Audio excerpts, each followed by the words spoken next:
Agud Vachra Boisai. Nishmas the parents of Shmuly Hecht in honor of David Zlatnik, F200, Akiva Solkowitz, F94, Sholom Rand, F202, Shmuly Davidowitz, B202, and the official 8-minute Daf Yomi committee. Rabbi said, before I go on, the very first person to bring somebody to the shir that was within the Chabura was Hillel Kamiansky. Hillel Kamiansky has a taxi outside. He's going to the airport. He's going to Los Angeles right now. I asked him to come here right now on his way to the airport so that, come, Hillel, so I could present to him the most amazing thing ever. The one and only, the special edition, Masechtas Rosh Hashanah. Look what it says right over here. Special Merkaz Daf Yomi edition. He's the first one that I'm presenting to with the logos. With the logo. Unbelievable. Wow. Oh, it even has a little letter inside. Givaldic. Tzeiskim L'Shalom. Make a beautiful siyum over there. And also, I gave you, there's a gift that I gave you. It's outside for all the guys at the siyum. All right. Shkoyach. Zayk is on. 134 on the studio. 134. All right. Yes. Today's share is sponsored by Vlad Zakharov, Refuah Shlema, from my once we're here, who else in the Chabura brought somebody? I have a couple more. Avi? Furman. Let's go. Furman, get over here. Doc, come here. You got one? So come here. Not whoever. I only have 4 more for now. Come. Shkoyach, who did you bring? You brought Yosef Shlomo? I brought your nephew.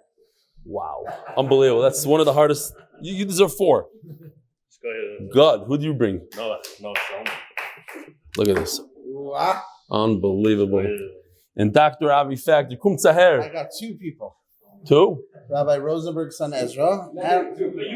Oh, say hello. Say hello to the Olam. Oh, here we go. If you see your face in that screen, bend down.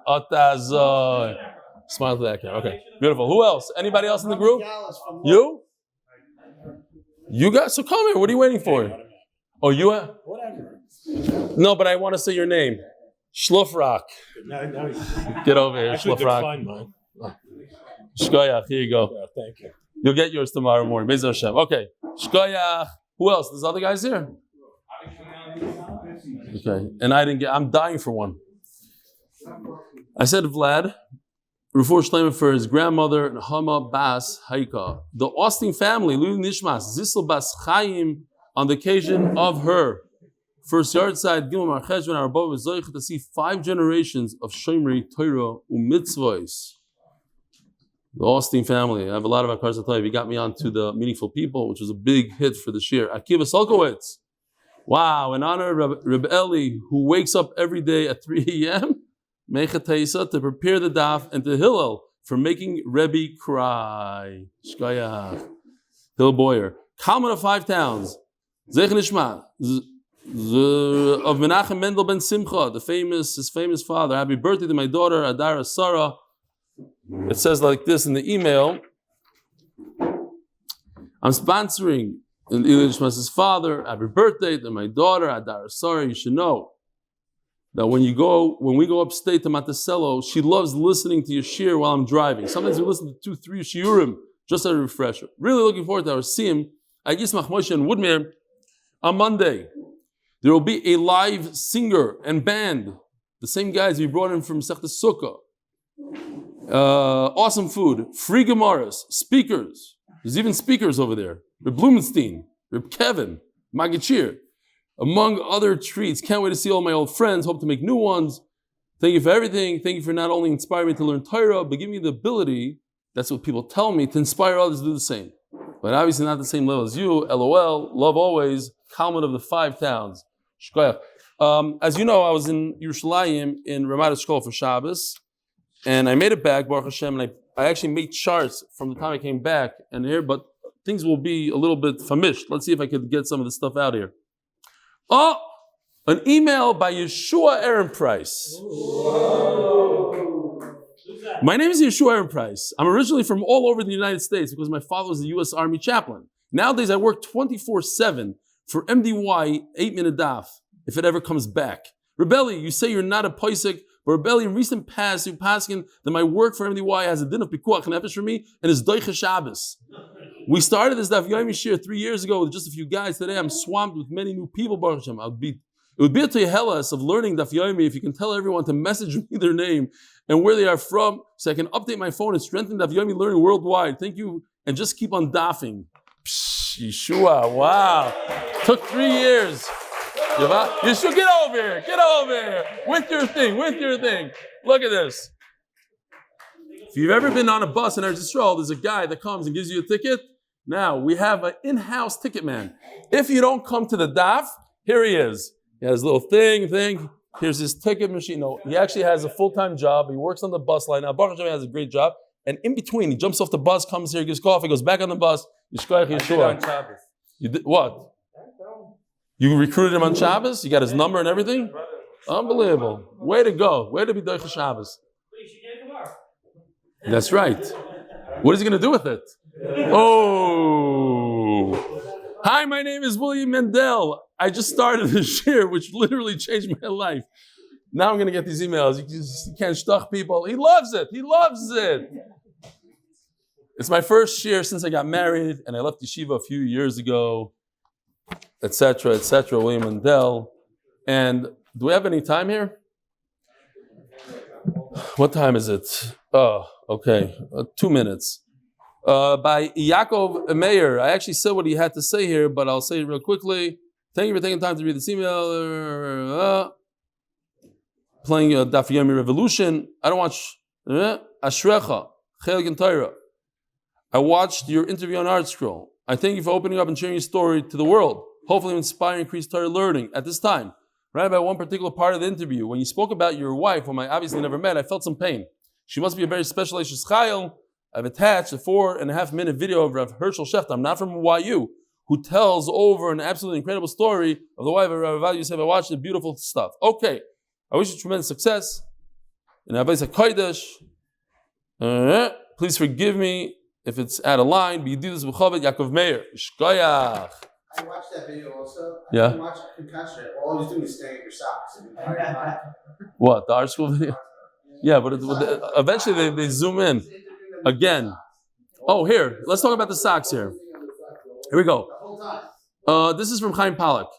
I'm a big fan of the shir. I was a little bewildered by the advertisement for the shir that I saw in Yeshiva World News featuring a newly discovered picture of Rav Shaila Kirstir. So Rav Rama, that's wrong. I've heard from descendants of Rav Shaila that they believe this is not the picture. It's perhaps of a different family member. Now, anyway, what shaykh is to the shir? In my humble opinion, a worthy endeavor like yours is not in need of clickbait. Keep up the great work. Kol Tov Chaim. Now, I do have to address this. I also had nothing to do with the picture of my socks, and you're supposed to click on it, and it goes to this. And actually, a guy in Ramat Eshkol came by to sing, and he's like, you know, I was on Yeshiva World News, I see this picture of socks, I had no idea what it was. So I clicked on it, and it was you! Like, it actually gets people, but I have no, if they would have asked me, I said, don't do it. Please don't be mevayish me. I had nothing to do with the Reb Shaila Kirstir. At the end of the day, I got to say something. Over 1,000 people, new people, joined the shir for Masechtas Rosh Hashanah. Over 1,000 people. So all this clickbait and we could say whatever we want about it. The guy over there, I'm not going to say his name now because it's Lashon Hara, but Nasan Gans really knows what he's doing, and he's amazing. And Rabbi Isai, we have a beautiful daf today. The first, there's one more thing. Okay, what is this? From who? From Shlomi Klein. This better be good. Is it another Lubavitcher Sefer? Oh, wow. Wow. That's unbelievable. Now, this just threw me for a loop. I'll tell you why. Because we're debating. The shir started, it was 8-minute daf. Then we went to MDY. And most of the guys in the shir know it as MDY. But 8-minute daf brought a lot of people in. Like Shlomi Klein himself came in because of 8-minute daf. He tried to cheat and do it with the 8 minutes. Then he realized very quickly he has to do the full shir. But so one of my big rides I was telling the guys is that the license plates that everybody's doing is the 8-minute daf. So they care about the 8-minute. They don't care about it. And now he just threw me for a loop. Now it's a stira. Now what do? I think we're going to have to go to MDY now. Beautiful. Shkoyach. I love it. Now my collection is growing. Gewaldige stuff. What? 8-minute daf is clickbait for MDY. True. And Chaim Pollack is not going to like that. Rabbi Isai, the first part of today's daf, which is really yesterday's daf, Amud Beis, all the way to the Mishnah. No, you know what? Let's call it all the way to the bottom of the Amud. Amud Beis is an advanced sugya. It's an advanced sugya. It's a beautiful, beautiful sugya. Let me tell you what it's all about. Here it is. I have 9 steps here only. And each step is a beautiful piece. We did a bunch of them already on Friday. We're going to start in the middle of the sugya from Abaya. Let's just review real quickly. It's gewaldig. If you have it in line, I believe you, yeah? Shalom Aleichem. Come there, no. Yeah, you don't want to come to the front. Yishkar for coming. I really appreciate it. We're just talking about him. His wife is the doctor, the oncologist, and he learns all day. Vasikim man. I believe you. Okay. Yishkar for coming. We're just starting the sugya. Perfect timing. It's a beautiful, beautiful sugya. We had in the sugya that if a woman borrows salt or water from a friend and she mixes it into her dough, now part of her dough kind of belongs to her neighbor.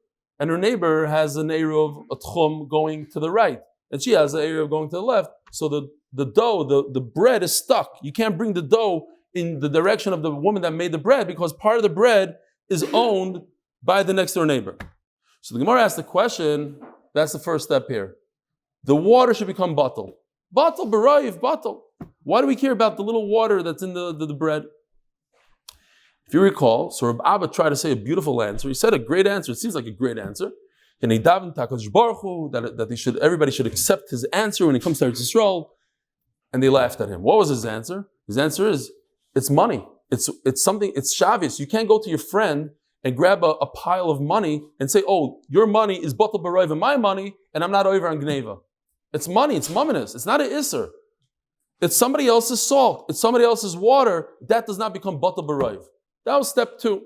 Then the Gemara says, well, if that's true, why did he use a funny lashon of chita b'chita? You can't take somebody else's chitim and put it into your chita. That's min b'minoi. But everybody agrees that min b'she'enim minoi is batal. So do you agree that if you steal somebody's money, even my example, you take a pile of dollar bills and put it in a much larger pile of bills, it'll be batal b'raiv, or shekel and dollars, min b'she'enim minoi, gold and silver. Maybe I could be mevatel b'raiv. You could. In fact, so what? You're not over on Gneva? No. You'll have to give back something else. Of course you're over on Gneva. We don't have to give back that amount. But that's not the point. The point is, he used the wrong wording. That's why they laughed at him. He should have said a case of min b'she'enim minoi. Why do you use a case of min b'minoi? Fine. Everybody holds that min b'she'enim minoi is batal. And not only that, he used the case of min b'minoi, chita b'chita, chachamim, who we passing like, not like Rabbi Yehuda. We passing that min b'minoi is batal. Even if it's the same exact item, is batal. So that's why they laughed at him. So the Gemara says, but wait a minute. Remember, this is a beautiful halacha of tzroiros. If I remove the stones from my friend's bag of wheat, even though stones are worthless, but because they weigh the bag down, I owe that guy the amount of weight of the stones. Why? Because he has every right in the world to sell the bag of wheat with stones. He doesn't have to remove stones. It's known that there's some stones in there and it weighs the bag down. The fact that you remove the stones, you cause them a loss, you have to pay back. What do you see from here? That the monetary value never is batal. It's not batal, he has to pay for it. Says Abaya, and that's what we're holding right now. We'll just go through the sugya about peh, because it's a beautiful sugya. What's the connection between tzroiros? When you have stones in a bag, the seller is going to want his money's worth. He's demanding his money's worth of the stones. So stones are actually worth a lot. But in our case, where the woman lent her friend salt and water, she'll never want it back. So it's maman she'ein lo tovim. She doesn't care about it. And if you don't care about something, it should become batal.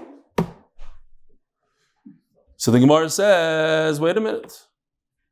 The Gemara asks on Abai. Becoming batal and not batal has nothing to do with ownership. Varaya, what about a piece of nevela? A piece of nevela becomes batal to something else, whether it's owned by anybody or not owned by anybody. It becomes batal automatically. That's the Gemara's kasha in 2 seconds. And then the Gemara proves it from Hefker. I'll prove to you that something that's hefker. Let's say you find an animal, a cow, that's hefker. The halacha is, it has its own tchum. Wherever the cow is, you go from there 2,000 amas. It's not on the person that found it, it's based on the cow. Now the cow doesn't have an owner, so you see that you don't have to have an owner in order to have a tchum. And on that the Gemara finally says, that's the final step, the Gemara's question was, let's be mevatel the tchum and not the money part of it. In other words, this bread that this woman made is two things here. There's money, there's value that her neighbor gave her some salt and water, but there's also the isur of tchum. The part of the tchum, the Gemara is saying, that should become batal. Isurim become batal. Yeah? What? We'll get to the sugi. You could ask questions there. I'm saying the whole sugi out loud. Again, there's a concept of tchum, that you can't take this bread out more than 2,000 amma, and there's the problem that somebody owns some money in there. The money that her neighbor owns in there, the little salt, we're not gonna be mevatel. You can't be mevatel somebody's money. Great. But the isser of moving this to here, that part should become batal. Let's say there's an isser nevela here, and somebody owns the nevela. The isser nevela, I should be able to eat the food, because the isser goes away. I'll have to pay that person money because they own it. You know what I'm saying? It's two separate things. There's the isser and the monetary value, and the Gemara is saying, but at the end of the day, the isser should dissipate and should become batal b'rayv. Okay, now let's see inside. So we're holding at this step right here, smack in the middle of the Amud, smack in the middle of this 9th step sugya.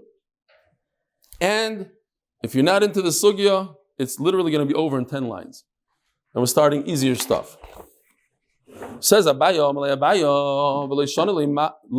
what are you bringing me a raya from stones in a bag? Which was, by the way, I thought it was a beautiful halacha. Because if you were to ask me, if I remove a worthless stone from a bag of wheat, why would I have to pay the owner of the wheat? It's worthless. The answer is because he doesn't have to remove it. And because you removed it, you just caused him a monetary loss of however much that stone weighs. So too, says the Gemara, let's compare that to our case where there's salt inside the bread. There's a monetary value and that's owned by the other neighbor. And therefore you can't move the bread anywhere. Says Abai, but there's a big distinction. Remember I pointed out that in this Masechta at least, Abai is big into making distinctions. Here's another example.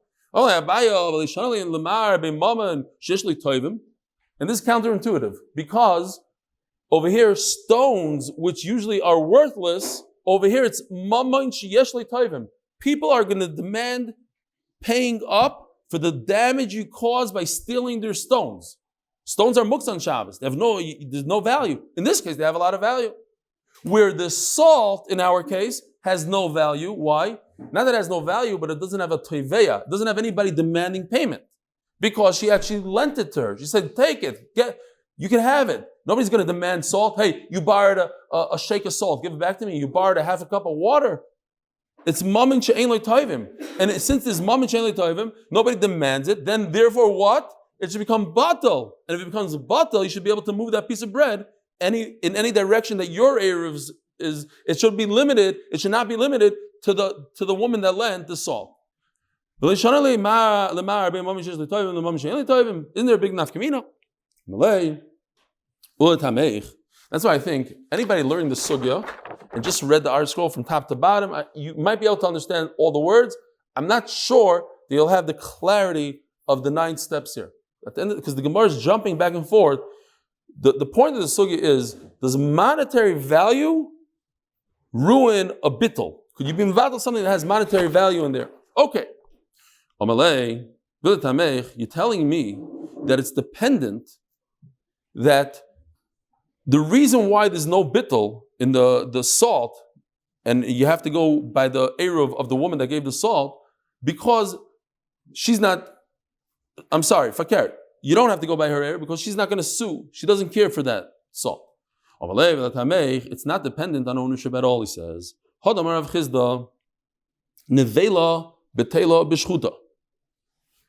let me show you real quickly.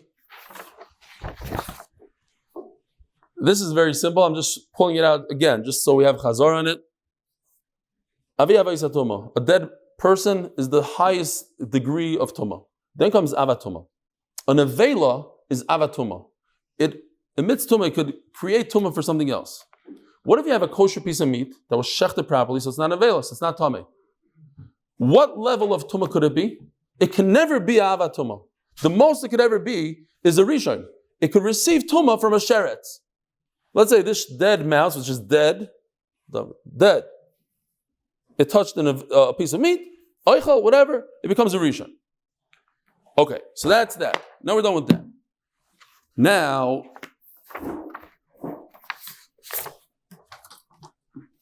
it's a mess here.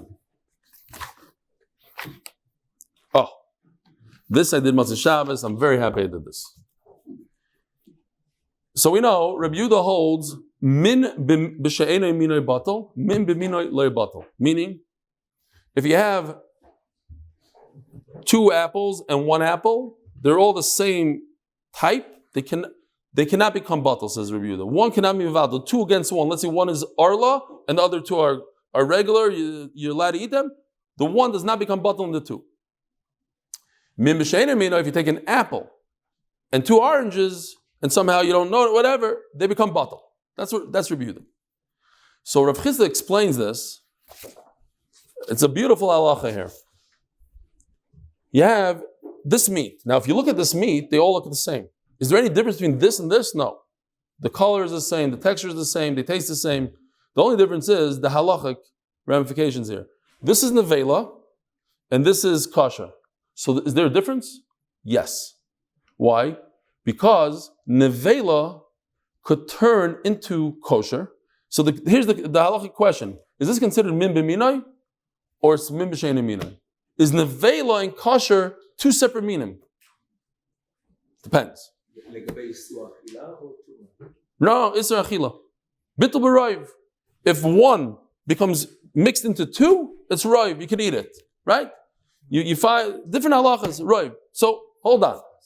In general, just the idea. So it goes like this. Hold on a second. It goes like this.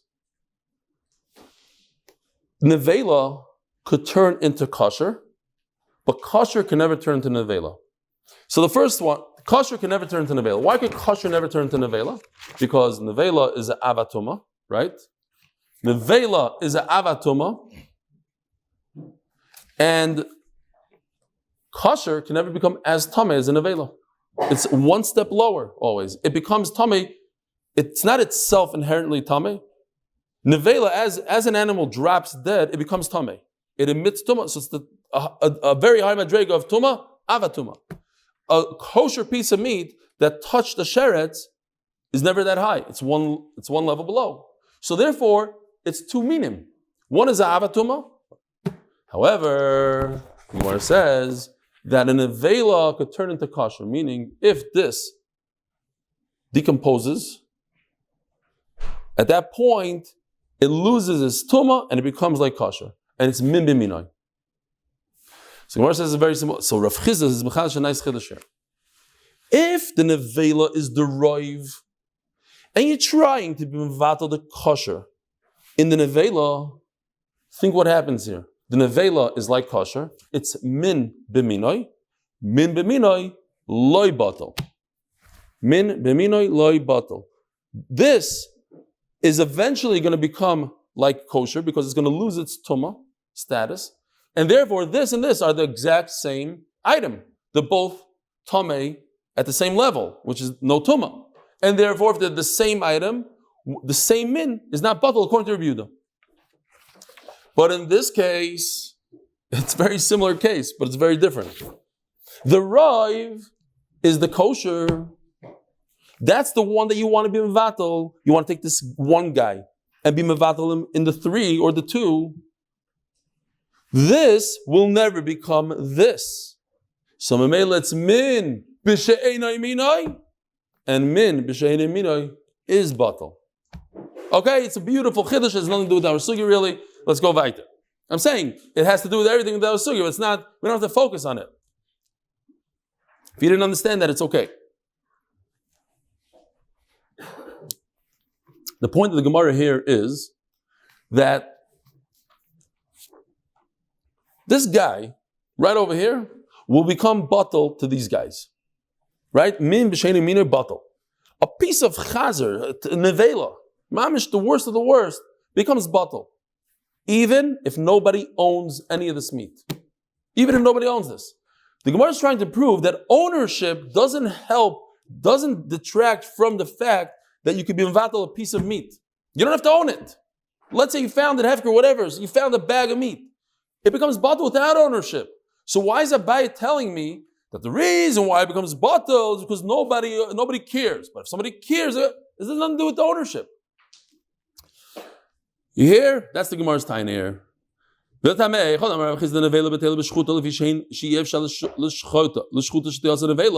A piece of kosher meat can never reach the madrega of tumah of an avela. It only remains a rishai, not a tumah. But a piece of kosher meat doesn't become batal. An avela An avela can become the level of tumah. It can lose its tumah when it decomposes. What? It has to do with ownership? It doesn't have to do with ownership. And if you're going to be stubborn and say, yeah, it does have to do with ownership, so I'll prove it to you that it doesn't. But Tanya, let's see if I still have that sheet out. So we're holding over here. Nevela is batal without bailam, and then the Gemara is going to prove from here that a hefker doesn't need bailam. Hefker koinim shvisa. You have a hefker cow. Nobody owns it. Like that donkey that I thought was hefker and tifrach. It has its own tchum. Without ownership, it has a tchum. Shalom Aleichem, I passed you by in the street, I said hello to you, even though I didn't know. How you doing?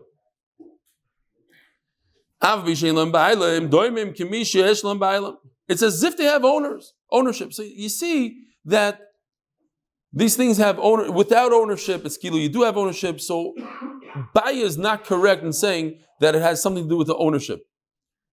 Says the Gemara, but at the end of the day, here's the final step. Amalei, here's the question in the Gemara. When the Gemara asked, it should become batal b'roiv. Again, what's the story? Let's start over. Woman, Rachel, is making a challah, and she realizes she doesn't have salt. So she goes to her neighbor, borrows a teaspoon of salt. Her neighbor is very happy to give it to her. She pours the salt into her challah. The Gemara says, because that salt that's owned by the neighbors in her challah, Rachel cannot carry this challah 2,000 amas in that direction. Why? Because Leah, who gave her the salt, her tchum is going the opposite direction. So we said, but it's mamanis, you can't be mevatel, you could be mevatel. Says, no, here's the question. The salt that's causing a tchum problem, not a monetary problem, a tchum problem, that problem should go away because of bittul b'roiv. Isur batal, mamayna loy batal. Okay, fine. I'll give it to you that she owes her neighbor a teaspoon of salt, but that teaspoon of salt shouldn't keep the neighbor from carrying the bread out of the tchum. Okay, so now that's it. Now it's coming easy from here.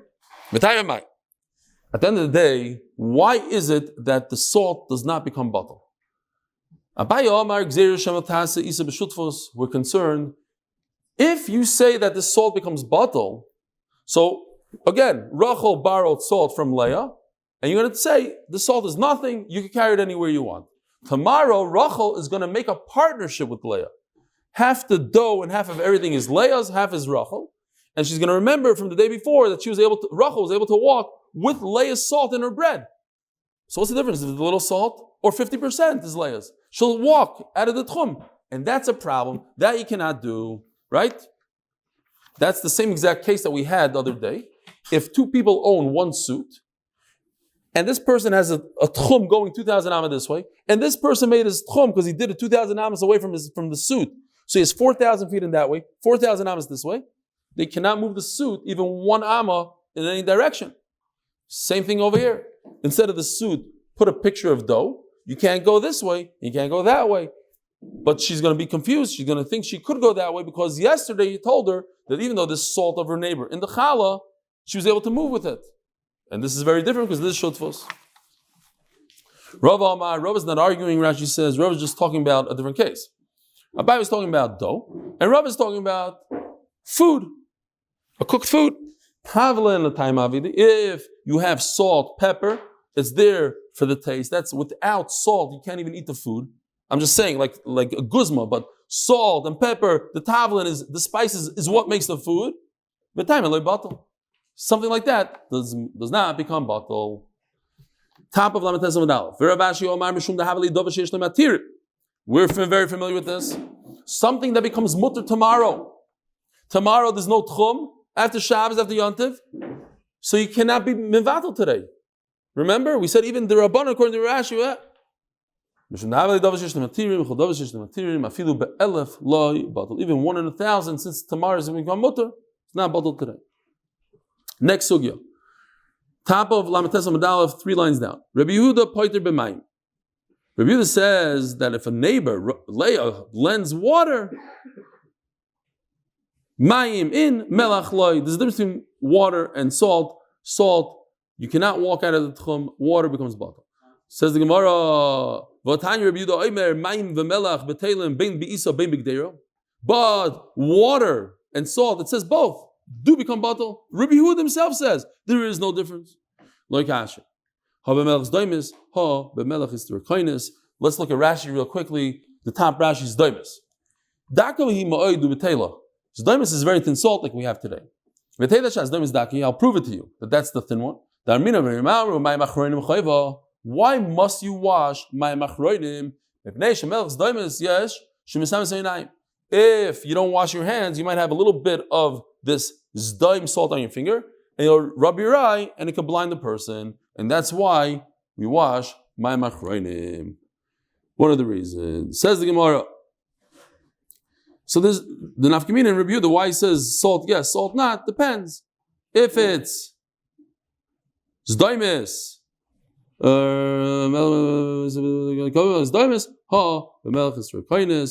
if it's very thin, it's bottle because you can't really see it and it's bottle. But the thick stuff, like the what is it called? The sea salt, the thick stuff is not bottle and mela. What? Melgasa. But then you're yeah, the kashering salt, exactly.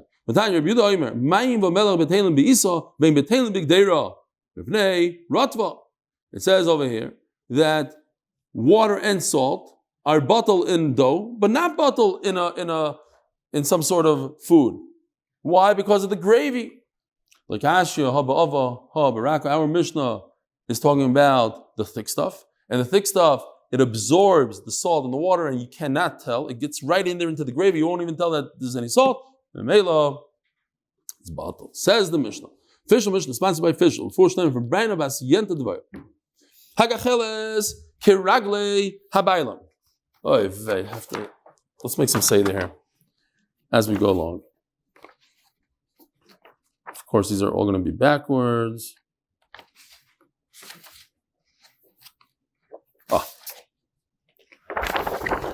We're talking about 2 things here. We're talking about the coal, the gacheles, the coal that comes from the bottom, and the shalheves is a fire. What's the difference? Big, huge difference. Gacheles weighs a pound. It has mamashas, you can feel it. A shalheves, you can't feel. It's not tangible, you can't feel it. There's nothing there. You can't capture a flame and put it in a box and give it to somebody. It's going to go out, right? So a gacheles, karagli abaylim, the coal that is like the owner of the coal, Ememela, it goes in the direction of his tchum. Shalheves b'chol makom. Shalheves is not regulated. Is that the word? Since it's not tangible, it's not regulated to the owner. It doesn't. You're not limited. You're not limited to where the owner is. Nobody owns this. It's something you just grab and you go. Nobody owns fire. Gacheles. What's the word? Relegated. And what did I say? Relegated. My daughter will have another one to make fun of. The whole Shabbos, she's telling people. He said, in the epic center of New York, like any.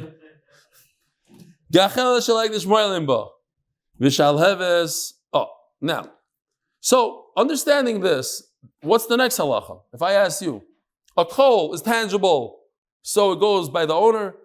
A flame is not tangible, doesn't go by the owner. So when it comes to Hegdish, can I use a coal that's Hegdish's coal? No, because it's tangible. And you cannot use anything from Hegdish. You can't benefit from Hegdish. And if you do benefit from Hegdish, you have to bring a carbon and pay a fifth. What about a flame? I should be able to use a flame. Hegdish doesn't own the flame. Oh, here's a little trick. Gachel shel Hegdish, moilam ba. That's Rob Gob status. Should I show it? I don't know.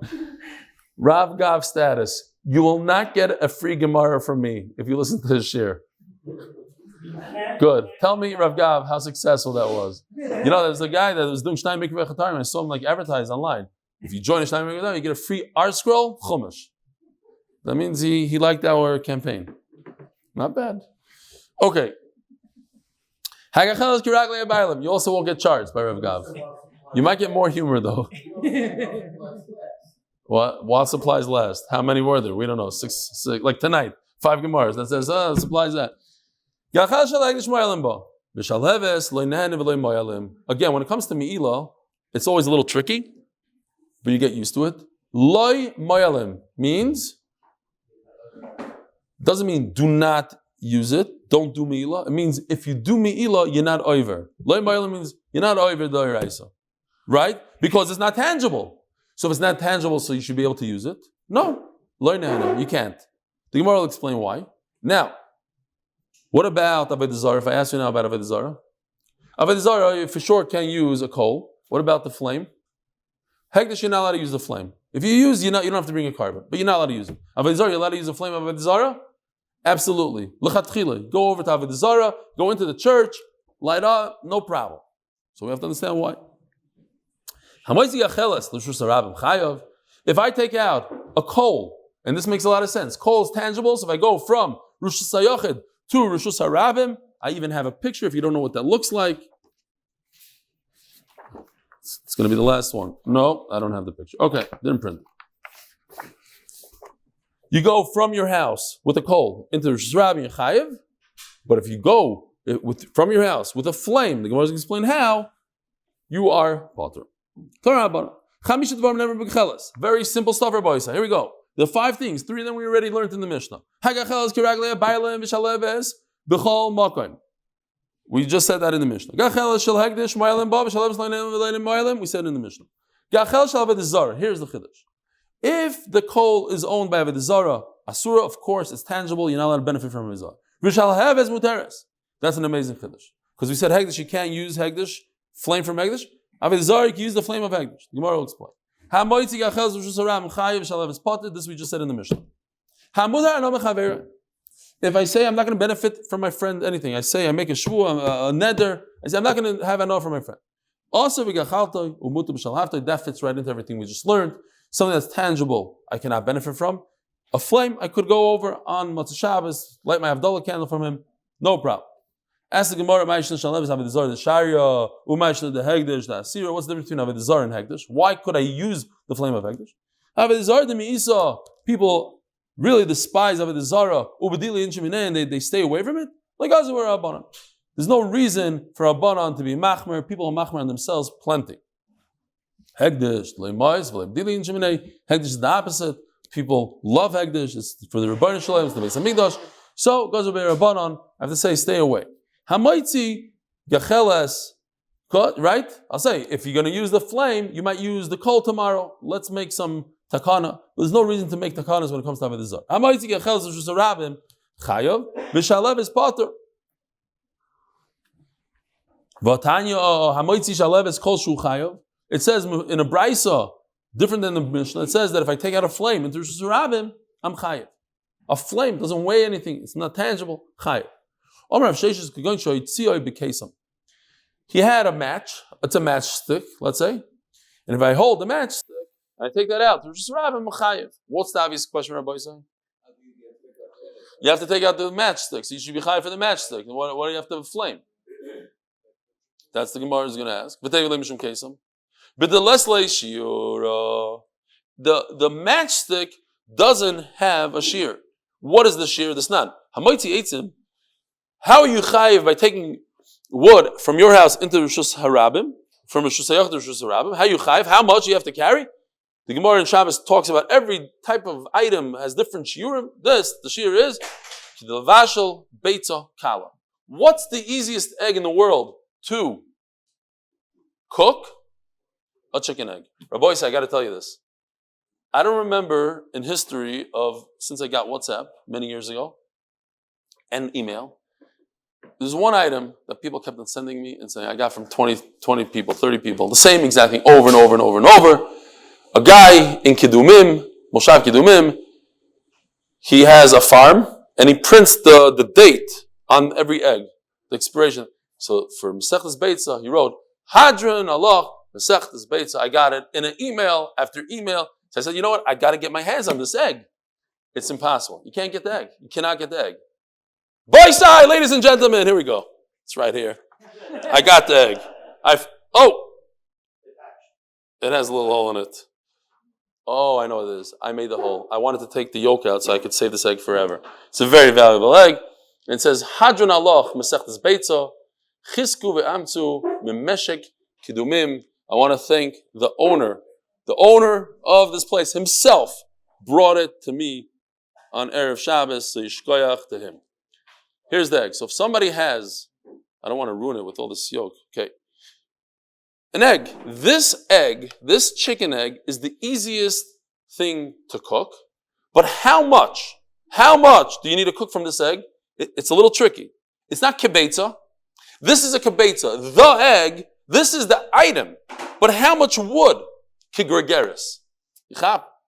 We're talking about an egg, but how much do you need to cook this egg? Very, very little. Kigregeris, like a dried fig. Here, just pull this out tonight. You could cook an egg on the hood of your car if you live in certain places, on a sidewalk. It's very, very easy to cook an egg. All right, fine. If you guys want to touch this or look at it, you have it also. Here, it's the same thing, you see? I begged him if he could do MDY in it. He said, I'll try. He tried. I kid you not, he finally comes up, he says, I have bad news. My Y is missing. I'm serious. He couldn't do the Y. It's a special machine that does it on a round surface. So I have to thank Tomer Levy. Tomer worked really hard to get me this. So Yishkoyach Tomer. I needed it. You need it. Something like this. Mesechtes Beitzah. It's once every 7.5 years. That's it. Only in Eretz Yisrael, everybody. Only in Eretz Yisrael. Says the Gemara. Abaya Omar Kigoin. Oh, where are we holding? It's not. Abaya Omar Kigoin. The Shaifa Manu Mishra. So he says the same exact thing, basically, according to Rashi, one shot. He took a kli, rubbed it in oil, put some gasoline on it, and then he lit it up. Instead of a match, he did it on a piece of shard or something. Same question. But now he's taking out a piece of broken kli from his house, which is a Reshus HaYachid, into the street, which is Reshus HaRabim. Says Gemara, bechaspa. It's a broken nothing. Okay, but he took out a broken piece of earthenware. It doesn't have the right shear. It's not. Cheres. Oh, here we go in the Mishnah. How much earthenware do you have to take out from your house in the Reshus HaRabim to be over the Isra of its son? Shabbos. Cheres gedei litim bein patzim l'chaveiroi. Rabbi, I used to be a carpenter, believe it or not, seriously. And one of the things, I got all excited when I saw this. When you install a door, in America, in Israel, they don't have this, so that's why your doors are crooked. But in America, you take a shim, it's called a shim, and you put it between the door, the jamb and the wood here. You could put it, a lot of times I didn't have a picture of that, but on the bottom, right over here. If you want to lift this side up more than, this is all from Rashi. Rashi said, if you want to lift this side up more, you put a shim in there. In those days, they didn't have shims. A shim, it looks like a pizza. It gets narrower and narrower. So the further you put it in, the wider it is. So you can lift up the door more and more. You give it a whack with the hammer, and it keeps on going in. It's like this side, right? You put it under like this. The more you go in, the door goes higher and higher. Okay, anyway. Back in the day, we used to install doors. So, or Rashi says, if it's between the two, sometimes they would fill the gap over here with earthenware because they didn't have enough wood. Okay, the point is, whatever that is, there's a certain shear, it's not a big shear, it's a small piece, that's the shear of earthenware. And this piece that he lit on fire doesn't have the shear, so you're not over and itzah. But you're over because you took a flame outside. The flame. Now why is it chashuv? Because a flame that's attached, we got to talk about this for a second. It's a nice chap here. A flame by itself is nothing. It has not tangible. So I cannot be over a isser hoitzah, me taking something that I took out oxygen from here to here. You're not over. But when the flame is attached to a piece of wood or earthenware, now I can use it. So now it has chashivas. Now I can take it and I bring it here and I do this. Now I'm over and hoitzah because the chashivas of this flame, even though it has no tangibility, it's still chashiv and over on. Is that a word? And what? Intangible means yes. You're not able to touch it. No, I'm saying it is. It has tangibility. Yeah, tangible is a word. Tangible is a word. Tangible, but tangibility, is that a word I asked? Relegated. I just decided to. I relegated that to tangibility. Okay, fine. The review though. And now the Gemara asks the question. Hamoitzi shaleves patur. You take out a flame and you patur heichim mishkachas law. If you took it out with a match or something else, you're chayiv. So how you patur? It is a word. The Panovich should be you guys, Mr. Doctor, Mr. Lawyer, both of you. You didn't know a word that I knew. I just made it up, but you still didn't know. The doctor and the lawyer. Okay, here's how you do it, says Gemara.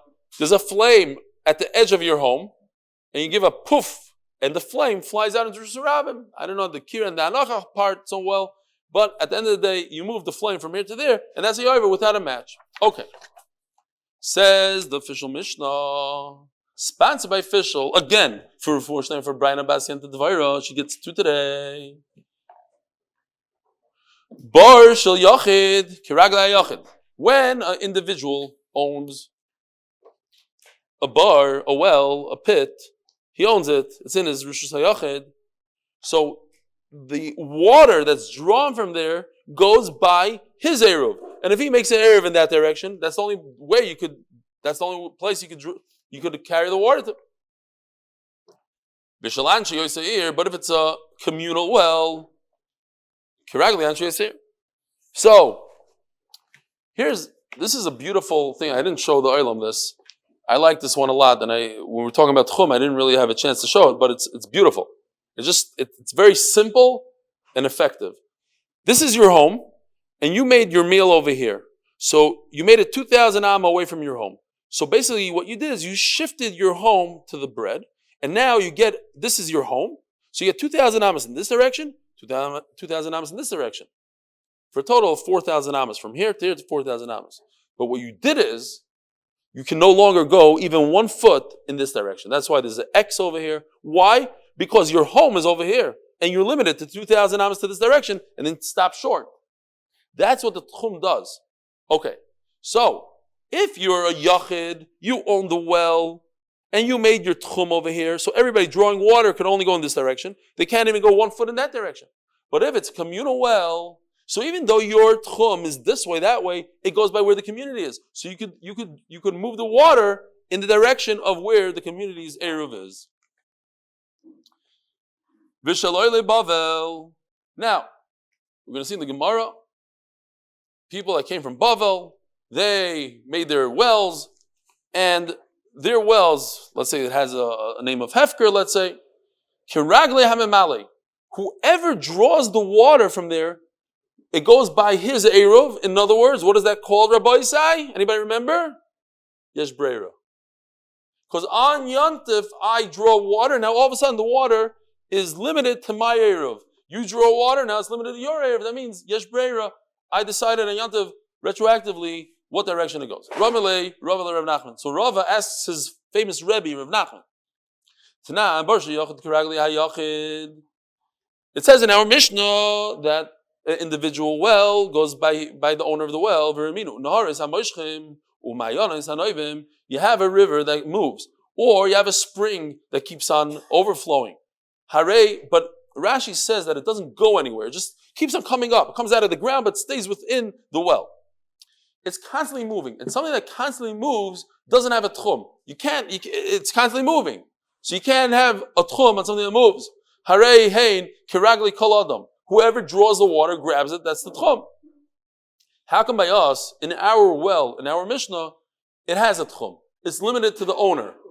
It's moving, no? Says the Gemara, Omar Rabba, many times. I don't know how many times, hundreds. When it says Rava, there's a gears on the side. Rabba, Omar Rabba, we're not talking about a natural well. We're talking about a pit in the ground that just, you store your water there. It doesn't move. Memela, it goes by the owner.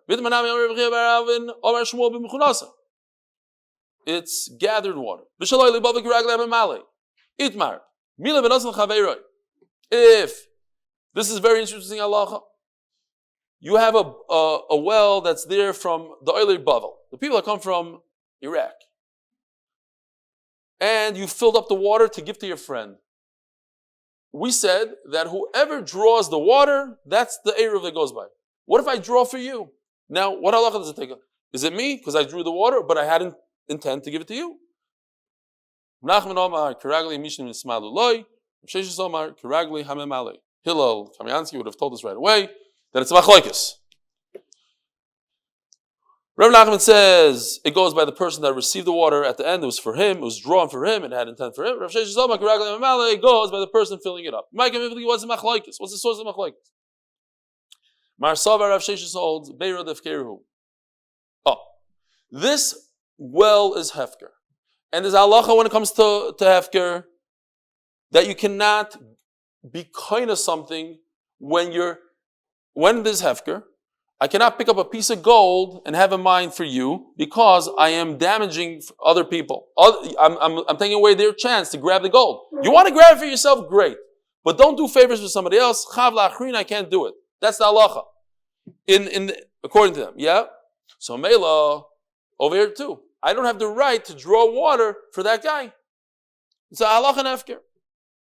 And if I do, then it became mine. I drew it, so it's for me. It's my tchum. Umar Savabir the Shutfei and Rav Nachman holds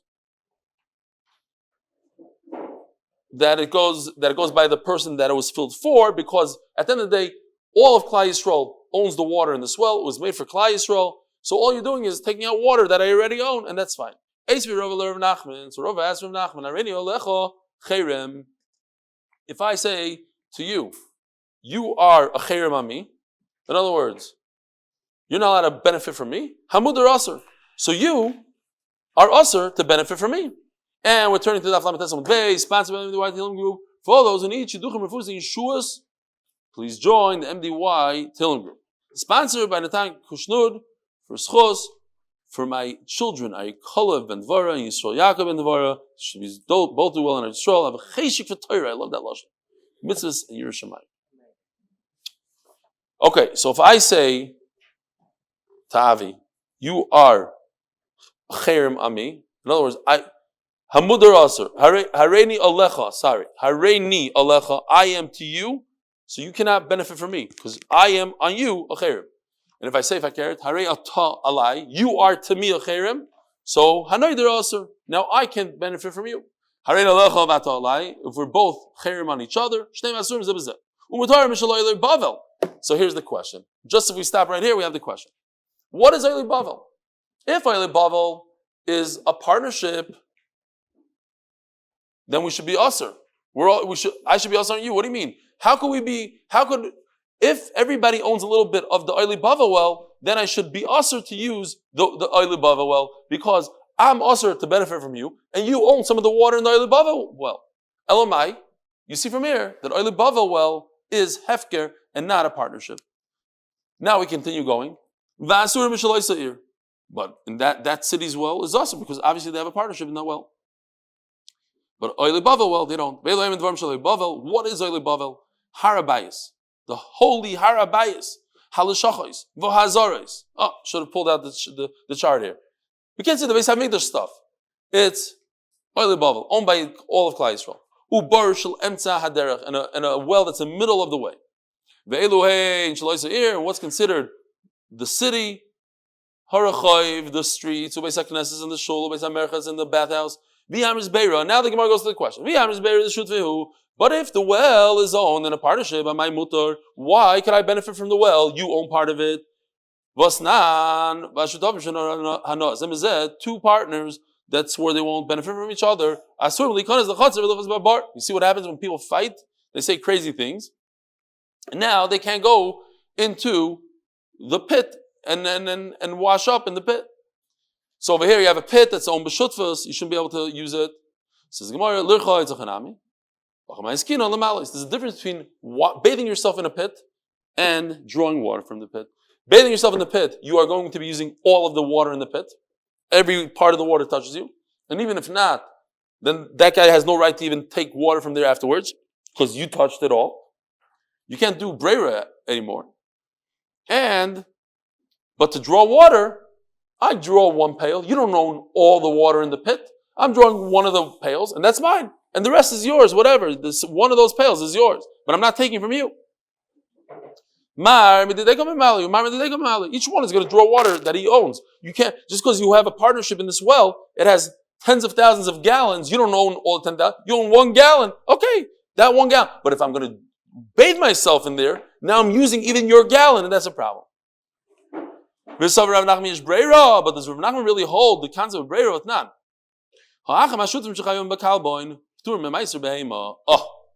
So real quickly, a kalboin. Every year you must bring a half of a shekel to Beis Hamikdash. Half a machzah shekel, right? The famous machzah shekel. But Chacham instituted they have to add a kalboin. It's a tiny little coin because the money changer, he takes a little bit of a fee, and we don't want the Beis Hamikdash to suffer. Now, if 2 people bring a whole shekel, half is mine, half is Mendy's, and we give it, we still have to bring 2 kalboins.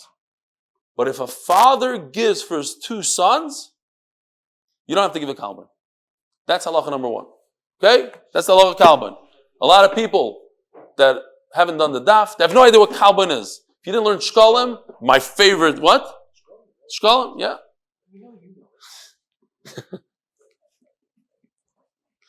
Yeah, my favorite masechta. Only it just gives me nightmares because I had to do 4 daf in 17 hours and I don't know how to get over it. I have to go to a psychologist or something. It's not even that hard. Yeah, it actually is very hard. It was very hard and it's, okay, fine.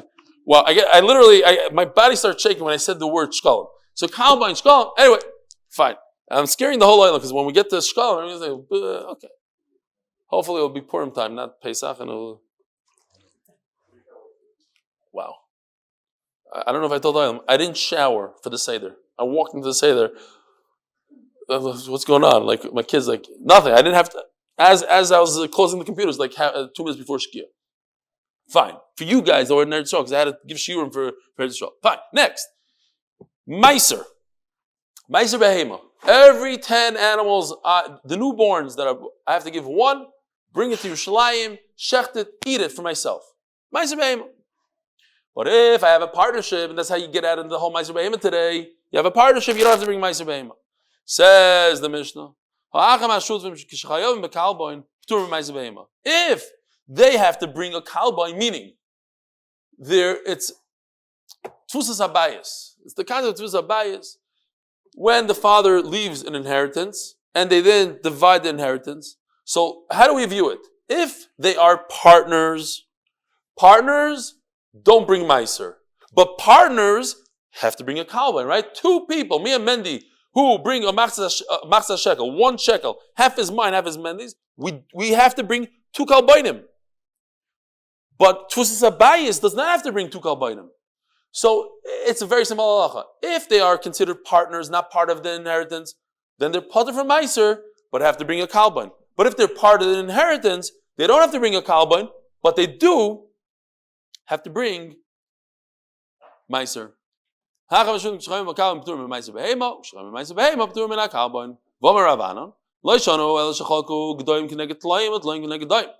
If we divide different types of animals, so then it's like a purchase. It's not a beautiful division. It can never be perfect. I get 2 goats and you get 3 sheep. That's not fair. Somebody's going to miss out on it. If I get 2 sheep and you get 2 sheep, then it's perfect. Then I could say, that's how my father left it. That's how the father left it for the children as he died. It's just breira. But if they divided like things that are very similar to each other, you get your share and you get your share. That's if you hold Breira. The 2 goats that you got and the 2 goats that I got, we both got an inheritance. It wasn't a purchase. Even if it's exactly the same, they both weigh 50 pounds each. It's a purchase. It's not. So you see, Rav Nachman doesn't hold Breira. Ella says the Gemara the Kul Alma Bira Defkeri. We're talking about a pit that's completely hefker. Before we said Breira. Ella b'magbim etzil chaver coming fligi marsava kana marsava leikana. The machlokes is different. Rav Nachman holds can I be kaina a hefker object for my friend or not? That's all machlokes. Rav Nachman says no. Have a wonderful day. We'll see you tomorrow. Boyside tomorrow night, 8:30 I think it is, at my house. A beautiful barbecue and kumsitz, and everybody gets a gift when they're there. Huh? What did I say? Siyum barbecue tomorrow at my house. Please sign up.